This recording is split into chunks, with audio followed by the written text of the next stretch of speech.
لاہور کے ایک چرچ میں کرسمس 2020 کی تقریب ہو رہی ہے۔ کورونا کی وجہ سے SOPs پر عمل کرتے ہوئے حاضرین کی تعداد کم ہے۔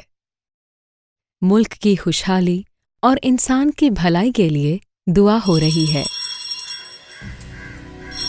ایسی ہی دعا اس علاقے کی کسی مسجد میں بھی ہو رہی ہوگی۔ یہاں پر آئے ماں باپ اپنے بچوں اور بچیوں کے اچھے مستقبل کے لیے دعا کر رہے ہوں گے۔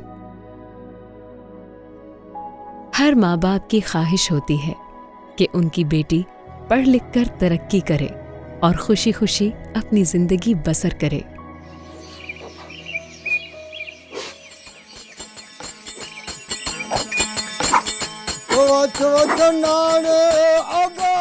یہ مناظر جنوبی پنجاب میں موجود ایک مندر میں ہونے والی پوجا کے ہیں۔ ان بچیوں کی آنکھوں میں بھی اپنے خوشحال مستقبل کے ارمان ہوں گے۔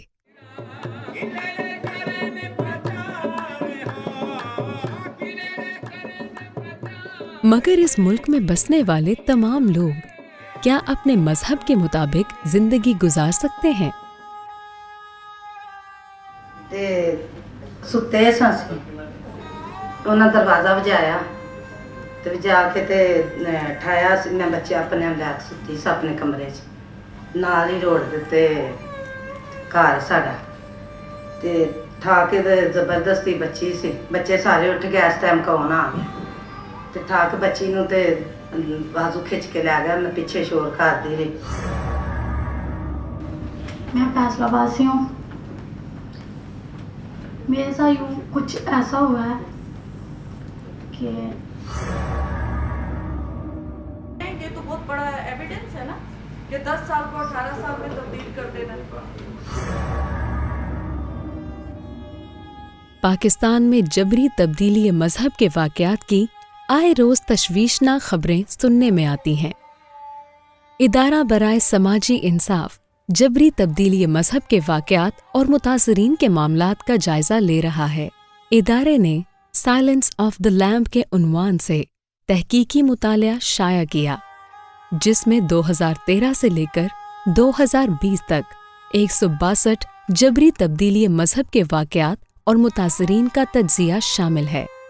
متاثرہ عورتوں اور لڑکیوں میں ہندو برادری کی 54.3%، مسیحی 44.44%، جبکہ 0.62% کا تعلق سکھ اور کیلاش برادری سے تھا۔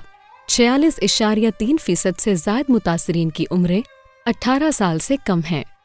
ان میں سے 32.7 کی عمر صرف 11 تا 15 سال کے درمیان تھی۔ محض 16.67% لڑکیوں کے متعلق دعویٰ ہے کہ ان کی عمر 18 سال سے اوپر تھی۔ اکثر واقعات میں نچلی عدالتوں میں نادرہ یا اسکول وغیرہ سے کبھی عمر کی تصدیق ہی نہیں کی گئی۔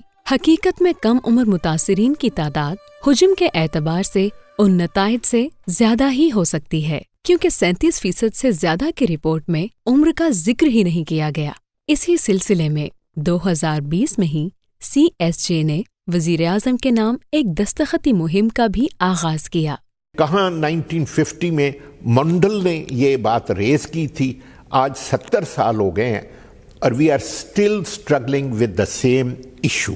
چھوٹی عمر میں کنورژنس کا جو معاملہ ہے اس کو عدالتوں کو ضرور بڑی سیریسلی لینا چاہیے۔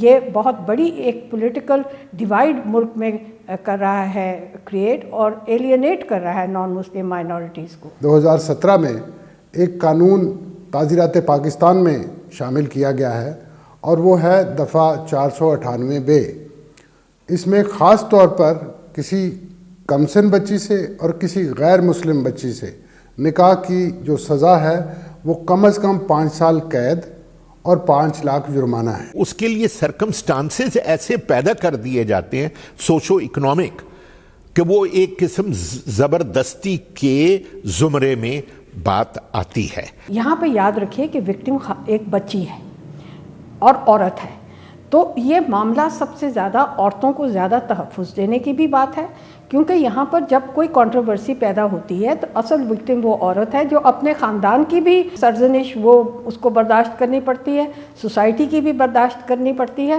اور جن کے حوالے سے اس کی جو ارلی میرج ہے یا کنورژن ہے، جو پرپیٹریٹرز اس کے ہوتے ہیں، ان سے بھی اس کو خطرہ رہتا ہے۔ میرے خیال میں یہ ایک complex P T S T کا کیس ہے کہ جس میں ٹرامیٹک ایونٹ روزانہ کی بنیاد پر ہوتے ہیں۔ ایسے لوگ ظاہر ہے کہ ذہنی تناؤ کا، جسمانی دباؤ کا، جسمانی عوارض کا مسلسل شکار رہتے ہیں اور ایک نارمل زندگی بہرحال نہیں گزار سکتے۔ چھوٹی عمر میں نکاح اور جبری تبدیلی مذہب کا معاملہ سماج، نظام انصاف اور انسانی ضمیر کا امتحان بن کر سامنے آیا ہے۔ جبری تبدیلی مذہب جہاں معاشرے میں پہلے سے موجود اونچ نیچ کو گہرا کرتا ہے، وہاں اقلیتی برادریوں میں احساس اجنبیت اور محرومیوں کو تقویت دیتا ہے۔ ریاست بہت سے وقتوں پر یہ دیکھتی ہے کہ کیا ایسی ریلیجس لابی کی طرف سے ریزسٹنس آنے کا امکان ہے، تو پھر وہ اس پہ ایکشن لینے میں تھوڑی کوتاہی کرتی رہتی ہے، کیونکہ ایک طرف تو ان کی ریزسٹنس سے ڈرتی ہے ریاست، دوسری طرف ایک حد تک ریاست ان کو اپیز بھی کرتی ہے، جس کا نقصان خاص طور پہ نان مسلم مائنورٹی کمیونٹی کو ہوتا ہے۔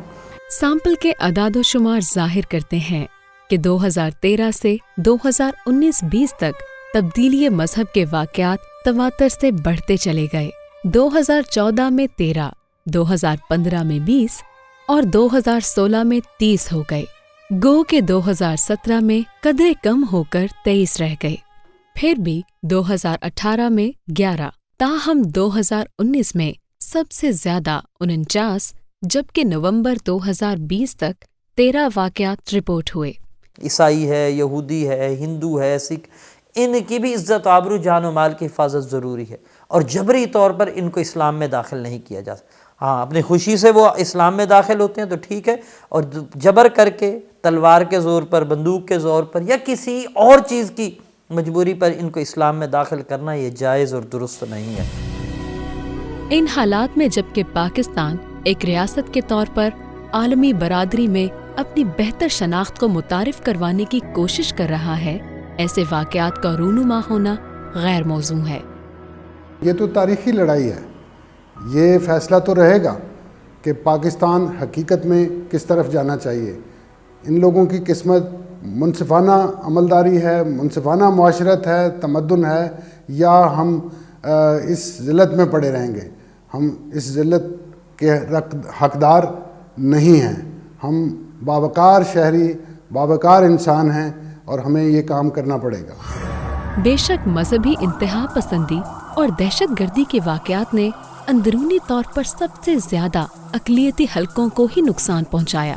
افسوس کہ اقلیتی مذہب سے تعلق رکھنے والی عورتوں کے ساتھ زبردستی کی شادی اور تبدیلی مذہب کو کوئی بڑا جرم نہیں سمجھا جاتا۔ معاشرے میں جب تک اس کو برائی نہیں گردانا جائے گا تو اس وقت تک عوامی رائے ان جرائم پر پردہ پوشی کا کام کرتی رہے گی۔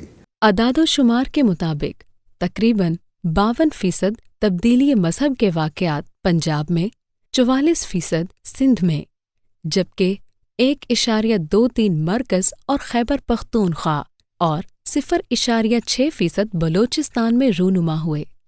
پچھلے 7 سالوں میں اندازاً 21 واقعات بہاولپور میں رپورٹ ہوئے، 14 واقعات لاہور، 12 کراچی، 10 فیصل آباد، 8 حیدرآباد اور عمرکوٹ، 6 قصور، 5 بدین، تھر پارکر اور گھوٹکی، جبکہ 4 سیالکوٹ میں رونما ہوئے۔ بہت ساری ایسی لڑکیاں ہیں، آپ تو بہتر جانتے ہیں، شادی کر دی جاتی ہے ان کی، اگر یہ ایک ان کے پر ایکوزیشن ہو کہ جی جبری طور پہ انہوں نے مذہب تبدیل کیا ہے، تو اس کے بعد شادی ہی کر لی جاتی ہے۔ انتظامی بنیادوں پر پہلے تو ریکوری یہ ہو سکتی ہے۔ اچھا۔ دیکھیں، کوئی بھی کیس جس میں ایک صریحاً زیادتی ہوئی ہو، ایک واضح زیادتی ہوئی ہو، اس میں ایڈمنسٹریٹو ایکشن بنتا ہے۔ حد یہ ہے کہ سرکار خود بھی ایک پارٹی بن سکتی ہے۔ اچھا، وہ خود اس بھی کیس ایک کے پارٹی اندر بن سکتی ہے، اور ان کو بننا چاہیے۔ ہمیں بحیثیت قوم انسان کا درد سمجھنے کے لیے مزید کتنے سال درکار ہیں کہ ہم اپنے اندر جھانکیں اور سوچیں کہ یہ بچیاں بھلے کسی بھی مذہب سے تعلق رکھتی ہوں، ان کے بھی انسانی حقوق ہیں جیسے کسی اور کے. یہ بھی ویسے ہی خواب دیکھتی ہیں جیسے کہ کوئی دوسرا. اگر آپ کے معاشرے میں ایک عام فرد میں آپ کو یہ ٹرینڈ ایمرج کرتا ہوا دکھائی دے کہ لوگ جو اپنے لیے پسند کرتے ہیں وہی دوسروں کے لیے بھی پسند کرنا شروع ہو گئے ہیں، تو آپ سمجھیے کہ ہم شاید صحیح سمت میں چل پڑے ہیں اور ہمارا آنے والا کل ہمارے آج سے شاید بہتر ہو. قانون کا مساوی اور بلا تفریق نفاذ کیے بغیر نئے قوانین کی تشکیل بھی کسی کامیابی کی ضمانت نہیں ہوگی.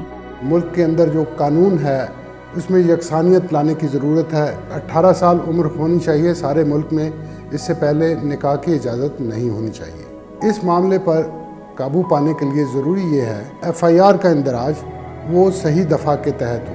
بہت سے مقدمات کا اندراج اغوا اور بہت سی اور دفعات کے تحت کر دیا جاتا ہے، اس کی تفتیش مشکل ہو جاتی ہے، شواہد نہیں ملتے. مقدمے کا اندراج دفعہ 498 کے تحت ہو. سب کو یہ بات سمجھ لینی چاہیے کہ یہ معاملہ ہے جس میں ایک فوجداری جرم کو پردہ پوشی کے لیے سول معاملہ بنا کے پیش کیا جاتا ہے. لہٰذا آپ کو ایک ایسا وکیل چاہیے جو فوجداری معاملات کو بہت اچھی طریقے سے سمجھتا ہو. عدالت سے اوائڈ کیا جاتا ہے، ایک عدالت کی جورسڈکشن ہے، دوسری جگہ چلے گئے. پولیس کے اوپر اور دیگر اداروں کے اوپر دباؤ ہوتا ہے، لوگوں کو اکٹھا کر لیا جاتا ہے. ہماری جو ٹریننگ ہوتی ہے جوڈیشری کی اس میں بتانا پڑے گا کس طرح سے ایسے کیس جو ہیں ان کو مینیپولیٹ کیا جاتا ہے.